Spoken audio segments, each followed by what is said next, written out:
Welcome to Aurora Connects Season 2. This is episode 14 for Friday, November 13th, 2020, Music and Sound Design with Elton Bradman. I'm Aurora Theater Associate Artistic Director, Dawn Monique Williams. And as always, I am joined by Artistic Director, Josh Costello. Hey, Josh. Hey, Dawn, how are you today? I'm good. How's it going? Good. I'm here in the theater. You're here in the virtual theater, I see. I am in the virtual theater. I miss it so much that I had to adopt it as my background. We're back to our regular cycle of quotes, and as always, I've tried to pick one that feels suited to who we've invited to be our guest.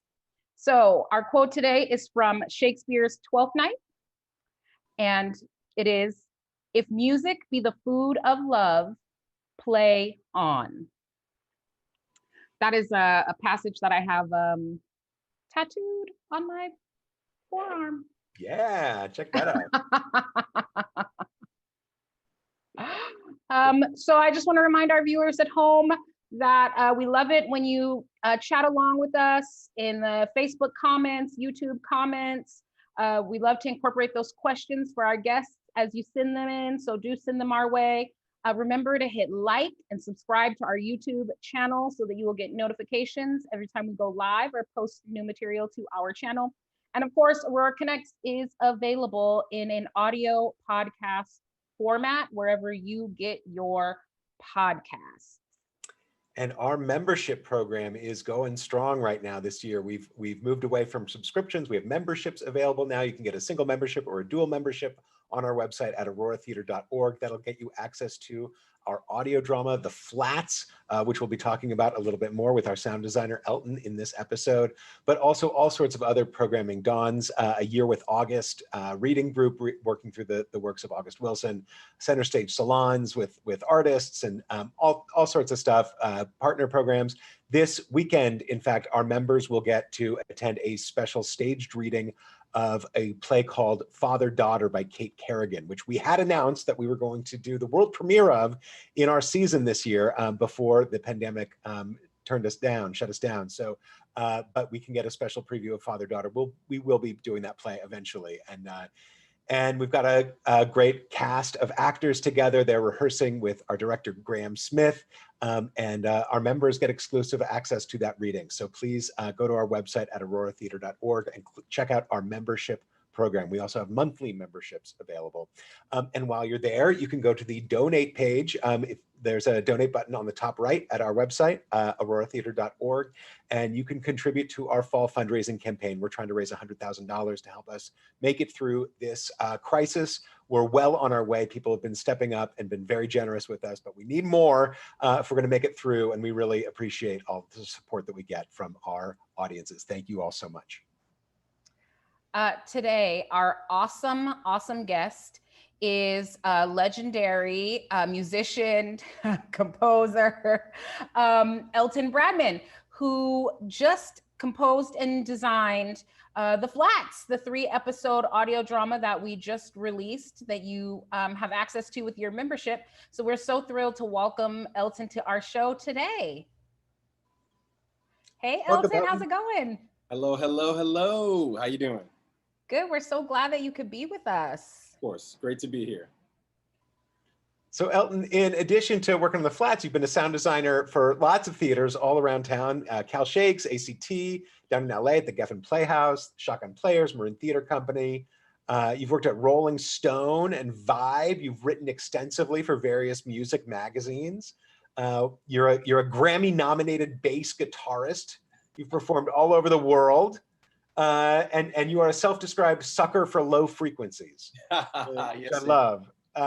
So after all of that, what brought you to theater? I was in grad school studying film scoring, and the sister of a great friend of mine who happens to be a director, Miss Patricia McGregor, asked me to work with her on something at Cal Shakes. And I had never worked in theater before. And I jumped at the chance. And that's how we did the music for A Winter's Tale. Wow. That was my introduction. for sound design. Didn't realize you knew Patricia. Yes. How cool. Yes. I went to journalism school with her sister Paloma.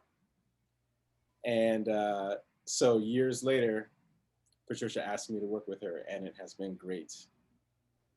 Wow. And so what is it about the experience of working on live theater that appeals to you? That when you first did, that was only a few years ago, that production of Winter's Tale.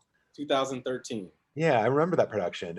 And so what happened there? What made that such a positive experience that you wanted to stick with live theater? I think the thing that works, the thing that gets me out of bed every day is collaboration. Mm. And I feel like as a bass player, the role of the bass player in every band is to connect, in most cases, the keyboard player and the drummer. We are the bridge. It's probably one of the least glamorous spots in the band. We don't have as many groupies as the drummer or the singer. Keyboard player is usually the MD, has a lot of control, but we decide the chords. We play the lowest notes. So we know how important we are, but really it's all about collaboration. And I feel like that's what I love about theater, is really having people in the room making decisions in the moment, and all of us really, really feeling, really sensing what's next and moving together. There is nothing like that. That feeling of all of us making cool decisions in real time together. That's it. I love that, making cool decisions together in real time. That's what it's all about. Elton, I'm really curious about your musical background. How did you find yourself picking up instruments to begin with? My grandfather got me a drum set when I was 3. And my father got me guitar lessons when I was 6. But those things didn't really stick. It wasn't until I was 7. I was living on a commune in Tennessee. And I was given the gift of a little double-headed Indian drum, which I immediately took to. And since then, since I was 7 years old, that's been my primary identity, is as a musician. And I ended up moving to India, living there for 4 years, and playing that drum every day and every night for 4 years, and studying and learning from other people from around the world. So that is the foundation of my musical journey. Wow. I had Amanda go on your website, and we snagged a couple clips of you playing. I wonder, Amanda, if you have one of those clips handy of Elton playing.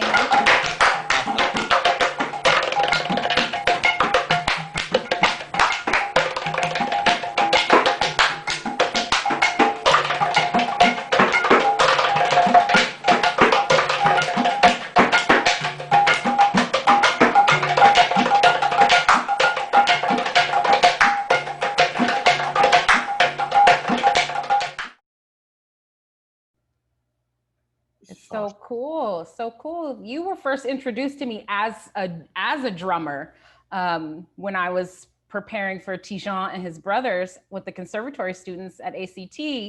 They were like, "Hey, we know this sound designer. He's also a drummer, Elton Bradman," and that's how we came to know one another when we worked on Tijan and his brothers over there at ACT. And that was such a great experience for me.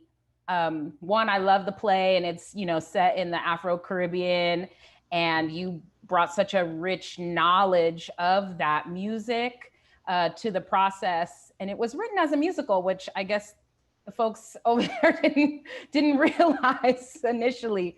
So that was a really cool collab. It was only after that, or late in that process, that I realized that you played many instruments, because I had just initially thought of you as a drummer.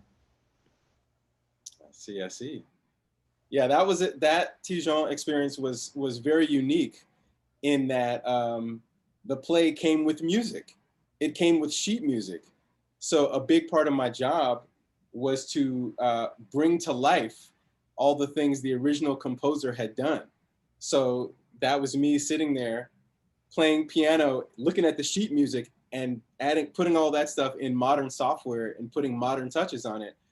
But it was really cool because it was a glimpse back into the original vision of the play from the early 70s. So and you did an amazing job of orchestrating all the madness, me and the other people who were rehearsing the students, and it was all crazy, but it came out beautiful. Oh, I had a great time. I had a great time. Yeah. I mean, your music just, well, you and the original composer, your collaboration was just really amazing. Really amazing. Thank you. So we had a good time working together on the Flats. We were just talking before the show started about how it's so strange that we didn't actually interact face to face at all through that whole process. But you know, the Flats is an original audio drama. The script came together as we were rehearsing it, and even as we were recording it. So it was a very compressed process and a new process for Aurora. And Elton, we brought you in. We had listened to another audio drama that you had designed, and we're really excited about working with you. Tell us about your work on the Flats. Setting aside the various technical challenges, like we can get to those, but I want to start with like, how do you approach a project like this artistically? You know, whether it's an audio drama or whether it's a play, when you're introduced to a story, what steps do you take to move towards composing the music for it, to composing a sound design for it? Well, the first thing I do is read the script, usually. When there is one, right? Right. When there's a script, I familiarize myself with the script, especially because sometimes there are specific musical choices actually in the script. So that's a great place to start. Other than that, I really talk to the director about the flavor of the sonic universe that we'll be building. So, for example, in our case, it was super helpful for you to do a Spotify playlist. Mm-hmm. And that gave me, you know, that narrowed the options, because there's always many, many, many, many options. I mean, when you say sci-fi, I can think of, you know, 4 or 5 different strong flavors of sci-fi. But, you know, you wanted a specific thing, which made it very easy to, oh, okay, cool, we'll go in that direction. Mm-hmm. So, yeah. Yeah, so with this play, in particular, with the story, with the Flats, what were you trying to accomplish with the sound design? What do you think the sound design had to do with this, for this story? Well, you know, with the pandemic, I really miss collaborating with my fellow designers. And I feel like the best thing I can do is try to build a world for the listeners all by myself. Usually I'm working with a great lighting designer and props and costumes and all the other designers. But in an opportunity like this, I have to try to fill in those blanks as much as possible with the sound and music and create a mood. Mm-hmm. Yeah. Yeah. And there's a lot, it's interesting to me how you really managed to create different spaces that it sounded like the actors were in, whether they're, you know, in the vestibule with one door open, or in somebody's apartment, or in the garden, and just how the quality of their voices, the sound quality changes based on what room they're in, and that really helps set the story in particular spots. And I was just very impressed with how you were able to do that. Thank you. I was learning on the job. Because of course they recorded it all, you know, with microphones like these, and then you had to find ways to tweak it. Right. Yeah. Yeah. How did you come up with tell me more about the music for this story? So I sent you a Spotify playlist with just a few tracks in there where I was like, this one for some reason is, you know, speaking to me. It's like, this is when I'm walking to work, you know, this is what I'm listening to and thinking about the play. And then you took that as a jumping off point, but then what's next? How did you come up? You have a lot of different music, you know, there's a lot of transitions between scenes where music comes in. There's not a ton of underscoring. There's a little bit here and there. But how did you make the choice about where you wanted to use the music and what, what kind of feel you wanted to put in what spot? Well, usually, if we were not in the virtual world, I also would be thinking of transitions from scene to scene. And of course, we have different considerations. If during the transition, someone's dragging something heavy across the stage to move or something, then the music has to cover that. So I'm always thinking about those things, and I make the music very modular so that, 2 weeks into the play, when the transitions happen faster, the music still sounds good with the 6-second fade out and does what it's supposed to do. For this thing, there are natural transitions in the script, but also I feel like there are moments where I try to take the listener from one emotion to another. And that is always an interesting challenge. If they're feeling very contemplative at the end of one scene and more outgoing for the next scene, then if I can, I like to have the music take them from contemplative to outgoing. Mm-hmm. So it's always a fun challenge. So that's the kind of thing that I was thinking about. Let's play a clip. We're gonna. I think Amanda has a clip ready from Act 1 that might touch on some of this stuff. You got that ready to go, Amanda?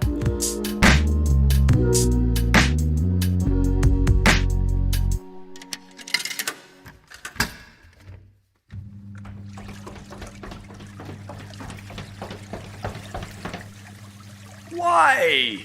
Why? Dude, don't start with me, Leonard. I'm not in the mood. This is a total violation. I do my laundry every Sunday after.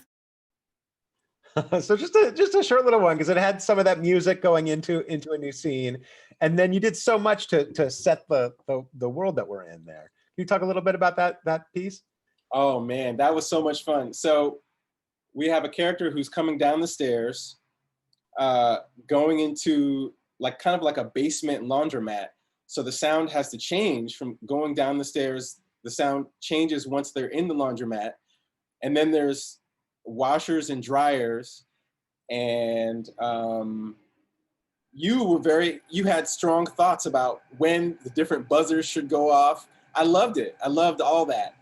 It was kind of like a very subtle choreography that I don't even know if everyone's going to get it or hear it, but it was great for us to do that. I love those kind of details. Yeah, it was fun. I mean, it was like, because you had okay, now it shifts into the spin cycle, right? And that's punctuation, right? So it really was, in staging, I would always have the actors shift positions at a spot to mark a shift in the conversation. And with an audio drama, I had to do that by having the dryer go onto the spin cycle, or the washer go onto the spin cycle. It was fun. It was fun to sort of set that. And then we found different ways of doing that in different scenes as well. Yeah. It was great. And, doing something like this also means I have to really expand my collection of sound design elements. So, I don't know if I've ever listened to that many washers and dryers and sampled different buzzing sounds and different footsteps on stairs, and what kind of stairs and what kind of shoes, and whether it was male or female, how fast they were going down the stairs. So all of that, yeah, lots of details. Mm-hmm. How does it work? Do you have a collection of, a million various sound effect clips that you pull from? And yeah. Many. Mm-hmm. I feel like a big part of my job is, besides time management, file management, mm-hmm. because I literally have hundreds of footsteps, boots, snow, rain, mud, wood stairs, concrete stairs, walking, running, upstairs, downstairs, male, female. That's what I can think of off the top of my head. So I'm sure I have more. Mm-hmm. So really, for every cue, I probably had 6 options for every moment. And I went back and forth and was like, okay, so cowboy boots going down the stairs at wooden stairs at a medium speed, landing on concrete, male. Okay, I think that works. It's great. So much. And then it just sounds so natural when you listen to it. I know that's the best. Now, Elton, I know that you are a bit of a perfectionist. Uh, and that for you, listening back is a different experience than for me listening as an audience member.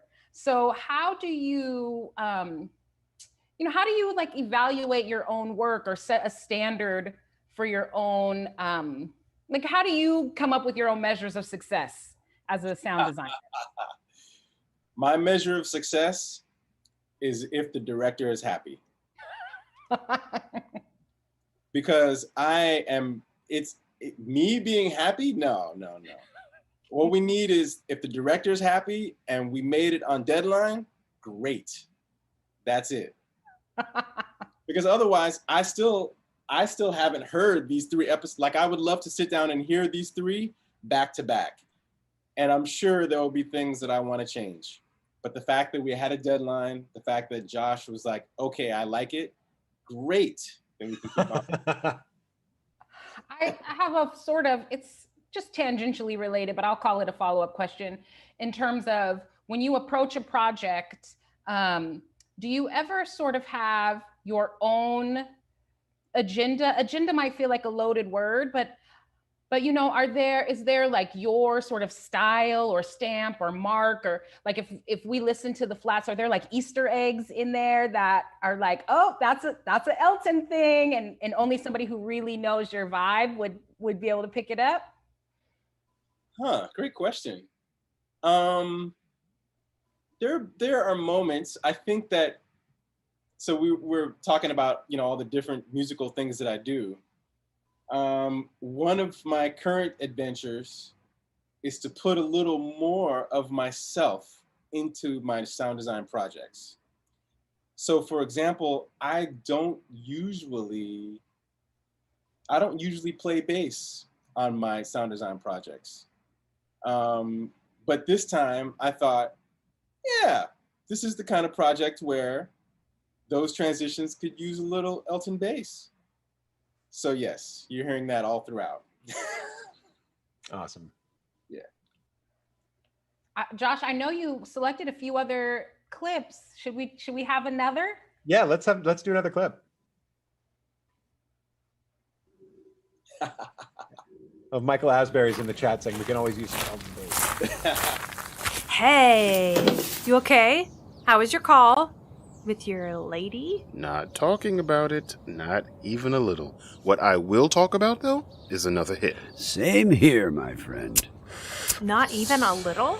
Harmony? If it's lady stuff, I can talk about lady stuff. I know lady stuff. I'm sure you do. Okay.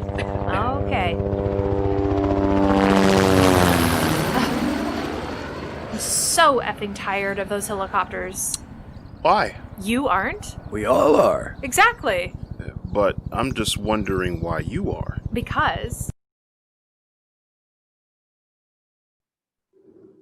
Yeah, so it's another one with a lot going on. Well, it's so funny, I hear these clips now and I spent so much time. Like I've probably heard that sequence we just played. I'm sure I've heard it 10 or 15 times. And so I know what happens before this and what happens after this. And in my mind, I can see all the files in front of me, of all the helicopters and different types of helicopters fading into other ones. Yeah, it's crazy. The helicopters are a big part of this story. All right, they're like this sort of omnipresent threat or lurking sense of danger, and thematically they're really important too. And so finding the character for those helicopters was just a big part of this whole process. And Yeah, I thought you did a great job of that. And that was another example too, that moment of a sort of transition in the conversation where the helicopter fills it. Yeah. Yep, I did a lot of research about, different eras of helicopters. Do you know exactly what kind of helicopter that was that flew past? And I think that might have been like a Vietnam era Bell, but I'm not sure. Yeah. So I'm sure someone out there's probably some veteran who recognizes the sound of that helicopter. But yeah. Well, Michael Asbury in the chat again said he just ran to look out his window to check for a helicopter. So I think that's his way of saying that it sounded very authentic and of a certain regional area. So our story takes place in Berkeley. So I love it. Elton, I myself just directed an audio drama, and we're in the phase now of sort of listening to drafts and going back and forth. And, you know, like with the flats, things are complicated by the fact that actors have to all record remotely, and then we have to synthesize these tracks. What advice can you give me regarding the fatigue of having to listen over and over and over again? Like how can directors help you do your job? Because I'm finding myself a little bit fatigued on listening so many times over and over and over and over and over again. Oh, welcome to my world. Oh, okay. So that happens to you too. oh my God. I listen to everything. I mean, you know, we're all discovering how to do this. And first of all, I'll say on behalf of your sound designer, thank you for being a gatekeeper and listening to things before they get to the sound designer. Because I'm sure the sound designer is ready to sort through takes, but that is not the best use of our time. So if you send us your favorite 2 takes, then we'll make it work. As far as fatigue, the only thing I can say is, I mean, you know, if you can rehearse with them enough to get the takes exactly as you like, then you'll have fewer takes to sort through. But all of that is complicated by the pandemic, you know? The Zoom makes it near impossible, because what I experienced, and I know Josh felt similarly, what we hear through Zoom, and like, thank goodness for the technology that Zoom has sort of stepped in and allowed us to all be able to continue our work remotely. But Zoom takes it upon itself to be very helpful and block out certain sounds, and 2 people can't talk at once, and it will compress sounds. So what I'm hearing, I know what Josh was hearing for the flats, isn't actually what the actor has recorded locally to their machine. And so we might think like, oh, great, perfect, in the can. And then we get the takes back and we're like, oh, yeah, about that. we need to get a pickup scheduled for that. I wondered too, just in terms of the differences for you, Elton. I know we're all very new to this audio drama, especially the remote audio drama, everybody having to kind of be their own engineer in a way. What is different about designing, scoring for this audio format than designing, scoring for a live theater production? Well, the first thing that comes to mind is what I was saying before about, you know, me being the 1-person design team. You know, it has made me really appreciate even more the magic of great lighting, the magic of costumes, and, you know, the impact of set design. So I'm really trying to do my best to conjure those things. And also, it's interesting that if we were doing this in a theater, I would have a modicum of control over the sound. The way we're doing it now, the listeners have total control over when, how much they can EQ themselves. It's not as much of a shared experience that I am the lord of. Like, I'm saying it goes to those speakers at this moment, and then the sub rumbles right there, and then there's a high-pitched sound on your right side. The listener is in charge of all that.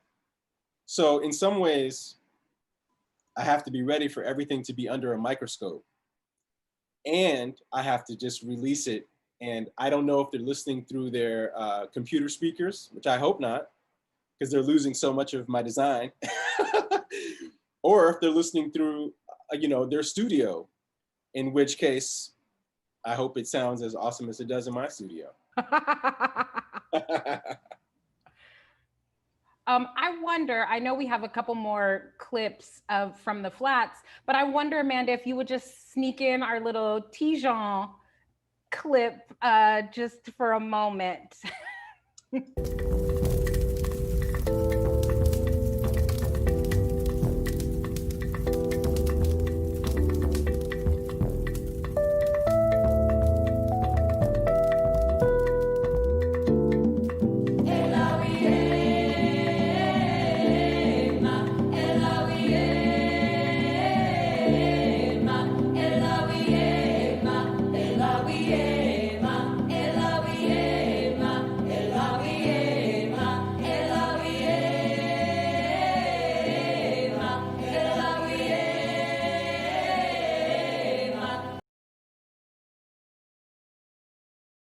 So much. It's just the Caribbean vibe. Just makes me want to just like twerk a little, like just. Yeah.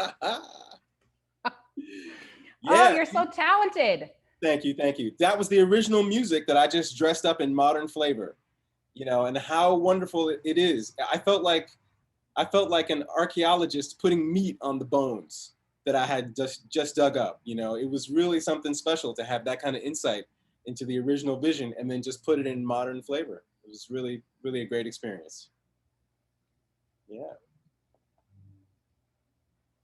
That was a very cool production. I remember seeing that one at the at ACT at the Strand. Yeah. At the Strand.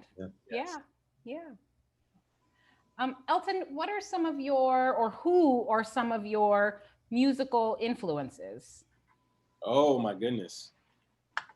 Well, the first album I ever heard when I was a little person, my father played for me Bitches Brew by Miles. So that has been a constant throughout all my musical journeys, a real deep love and respect for the very complex figure that is Miles Davis. And I feel like the children of Miles, Wayne, Herbie, all these people that I consider on a first name basis, and all the things that they have done, that's a certain foundation for me. Besides that, Indian music, which I've been listening to since I was 6 years old. But I would say, as far as composers, there's a huge legacy of Black composers, some of whom are more famous than others. Herbie is quite well known. Stanley Clarke, a great bass player who also did a ton of Hollywood scores. Terrence Blanchard, who's done stuff for almost every Spike Lee movie. So all those people, the legacy, that very high standards are never that far from my mind. So they're always inspiring me. You talked about, you're living in India and on a commune. Tell us about your parents. What's the story? Are they big hippies? What's the story? Well, if you were around in the 70s and 80s, you might remember the Hare Krishnas. Uh-huh. Right? So my parents became Hare Krishnas when I was 5 years old. So I grew up vegetarian, eating and cooking Indian food, reading and writing Sanskrit, and really diving deep into that culture. And it's basically like a little subset of Hinduism. So I asked my parents to send me to India when I was 8 years old. And it took me 2 years to convince them. And finally, when I was 10, I went over there and stayed for 4 years. And it was an amazing experience. So you're saying not with your parents? You went? I was in boarding school. They stayed in Miami. Wow, interesting. Wow. Yeah, so my parents weren't as far into it as yours, it sounds like, but I mean, we definitely had our Thanksgiving dinners at the Integral Yoga Institute in San Francisco, and greatest vegetarian and the whole thing. And they lived on a commune, but they assimilated into regular American life a little bit more. It sounds like. Wow. So interesting. And what made you so driven to want to move to India as a child? I think I started reading some of the deepest Indian scriptures.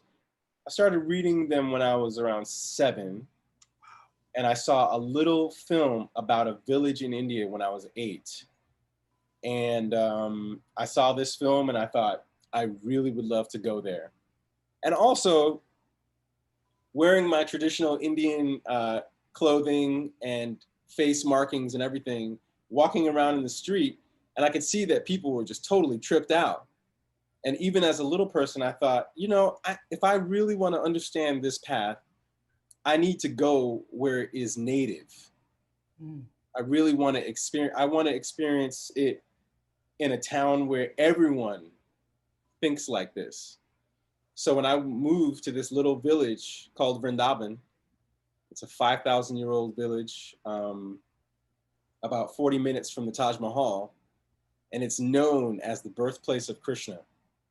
So the whole town is completely submerged in this particular philosophical path. In fact, people even go there to leave their bodies because it's understood that if you leave your body in this spot, you will escape the cycle of birth and death. So that gave me some of my first musical experiences of playing for people who were leaving their bodies, because as little kids in our boarding school, we were recruited to chant for that moment. So in the 80s, people came there to leave their bodies, which were decimated by HIV and AIDS. As early as 82, when it didn't really have a name yet, I saw people coming there and we would accompany them on their journeys out of their bodies. That was a very serious ritual for us. So that was also the beginning of my connecting music and ritual and spirituality in a very, very, very deep way.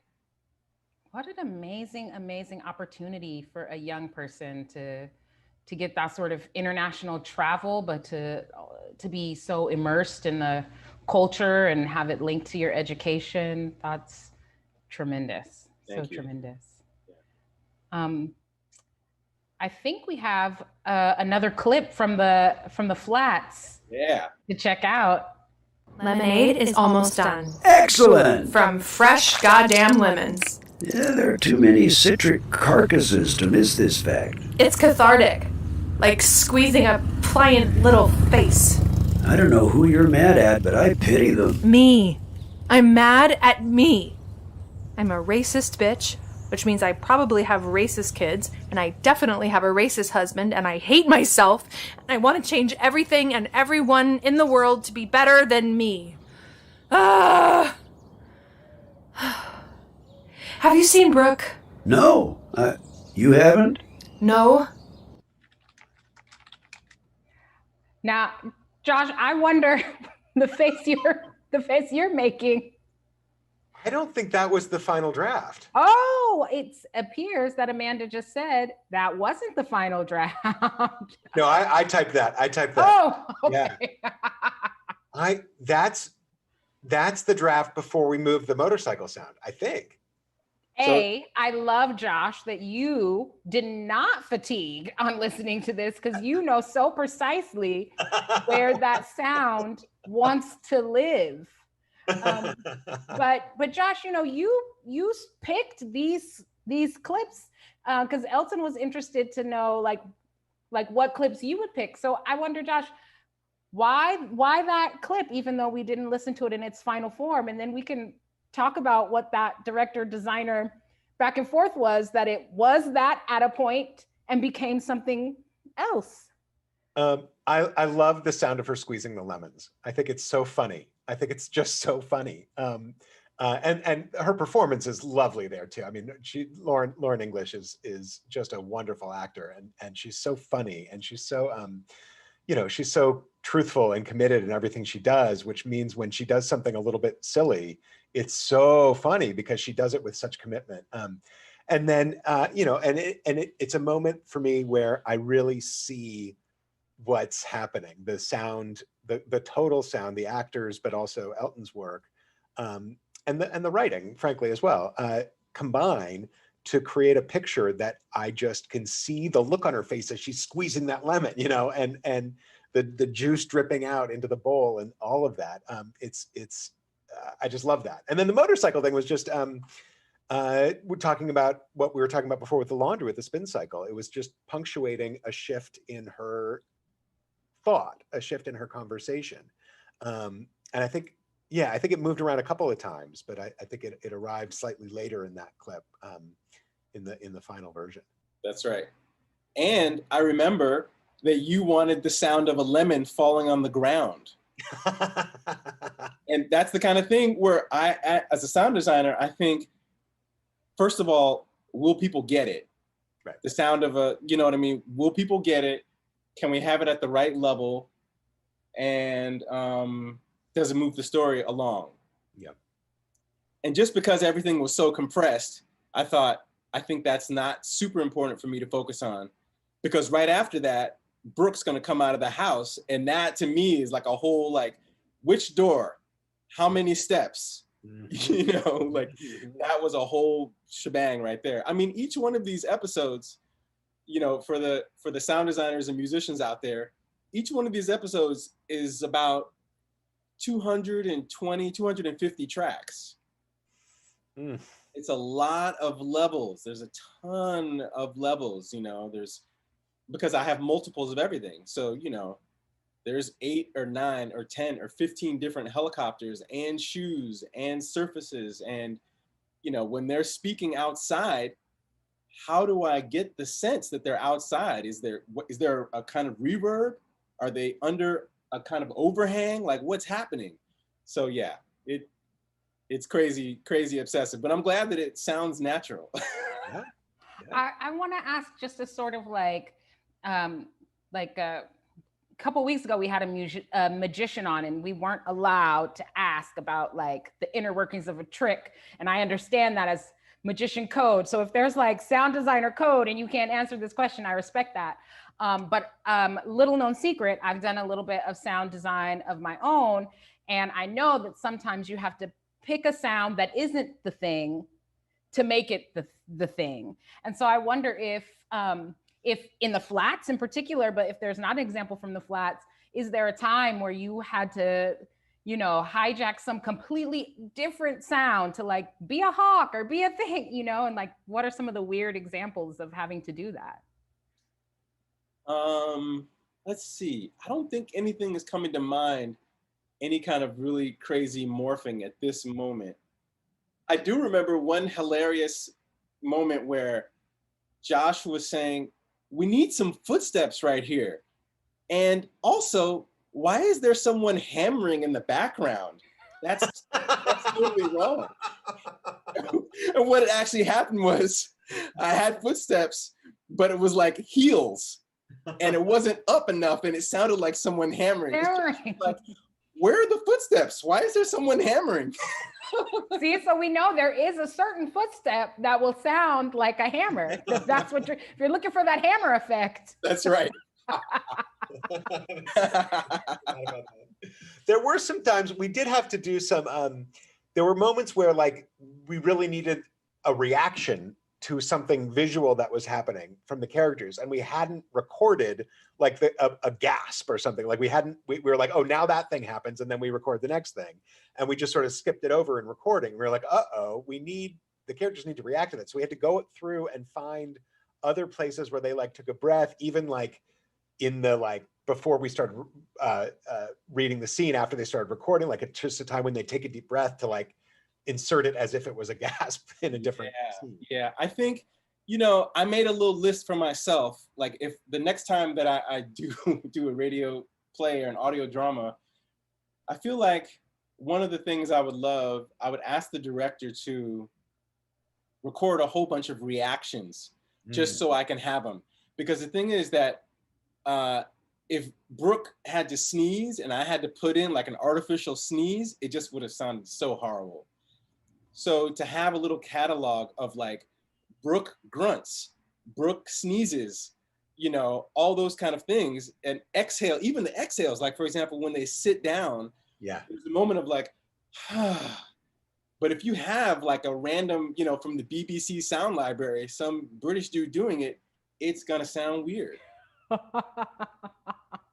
So I think that, you know, it would be cool next time to just have like a little catalog. I mean, like, for example, Anthony, very specific. I mean, all three of these, they have very specific sounds, you know what I mean? So even you just can't put a random one in there. Yeah, Right. yeah. For the audio drama that I just did, we did all that. We had the actors do, you know, all kind of, you know, their laughters, their burps. They did their own claps. They did ad libs. They did all of that. But listening to it on playback is also part of what's fatiguing a little, because you're like, what's all this noise? And I hope somebody can take it out. Wow. But yeah, but even things like characters that have to kiss, you know, and these are actors that are like remote. So I literally be like, okay, time to make that fried chicken sound. So we had like code words for it. Elton, we're drawing a little close to time, but I know that one sort of burning question that Josh and I had, and maybe you can sort of bring it home with this, is what makes music such a powerful storytelling tool? Well, I feel like among human beings, sound can conjure anything. And I feel like among film composers, we have all put so much thought into what sounds trigger which emotions. So for example, when I was in grad school, and I took another workshop later that was really about the sounds of different genres. What makes a horror sound a horror sound? What makes, not just sound, but even specific chords, chord progressions, orchestrations. For example, you know, when you hear the violin, we're all programmed to be like, ah, and it's psycho and it's all that, right? So part of what makes it a great storytelling thing is that we have, I feel like most of us have particular sets of audio triggers that as a film composer or any kind of composer, we've learned how to use those things. And you can use tempo to slow down the heart rate. You can use tempo to speed it up again. You can use certain chords to give a sense of everything from total happiness to in between, to joy, to even in complex emotions. You can use music to trigger a kind of resigned happiness. You know, you can have all different flavors. So I think that's what makes it a great storytelling tool. And for sure, especially when it comes to Western music, we all, we have certain sounds in common that it's like a shorthand, you know, like I can go most places and do, and people will get that, they'll get that thing that we're going for, you know what I mean? And there's a ton of those, there's a million of, we collect them. So yeah, that's my answer to music as a storytelling tool. I love it. I love it. We are running out of time for this episode, but we, at the end of the episode, we'd like to give a shout out to a different organization that's doing good work in our community. And you suggested the Street Level Health Project. Can you tell us a little bit about them and why that organization was meaningful for you? Well, it's some of it is personal to me. I was very fortunate to work on a great documentary called A Place to Breathe. And it is a documentary about the experience of immigrants in the US healthcare system. It's more than that, but that's the part that really touched me. And the director also works for Street Level. And when I saw what they were doing, because here we are in these pandemic times, And we are all very concerned about how to stay healthy and how to deal. And then it was just a wake-up call to see that if you are not from this country, English is not your first language or even your second language or even your third, you need resources to keep it together and stay healthy. And I just love how Street Level is making that happen day in and day out with barely any funding. They are rocking it. So I just wanted to give them a shout out. Thank you for that recommendation. Yeah, Street Level Health Project is an Oakland-based community center dedicated to improving the well-being of underinsured, uninsured, and recently arrived immigrants in Alameda County. They are at streetlevelhealthproject.org. So we hope everybody will check them out. Right on. Elton, thank you so much. Absolutely. Great to be here. Thanks, y'all. And folks can check out the flats. It's included in your membership, but you can also get single tickets at auroratheater.org for $20 for single tickets, or a monthly membership is only $15 for to get access as well. For the monthly membership is $15 a month at auroratheater.org. And November is a great time for a membership because you would get all 3 episodes of The Flats. We have that reading of Father-Daughter coming up, and we have a sort of limited engagement return of Telltale Hearts to the virtual stage. So November would be an excellent time to start that membership. Friends, again, thank you for chatting along with us. We love when you do that. If you find that you're watching this episode at a different time when we're not live, you can email us at connects@auroratheater.org. We still would love to hear from you. We're making some changes for season 3, so we'd love your input on that. That's connects@auroratheater.org. Next week, we will have some of the Bay Area Theater Cipher members to talk about Telltale Hearts. That's Alicia P.M. Nelson, Carlos Aguirre, Dan Wolf, and Phil Wong will be with us on Aurora Connects next week on November 20th. And again, Telltale Hearts single tickets are available now, or it's included with your Aurora Theater Company memberships. That performance will be Saturday, November 28th at 7 p.m. As always, always, I was going to say, as always, yeah, auroratheater.org for memberships, but also where you can make your donation as well to Aurora Theater Company. Thank you. Yes, we are in the middle of a campaign, so we'd love for any support you can offer us. But friends, thanks for watching, and thank you for staying connected. Until next week.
Thank you.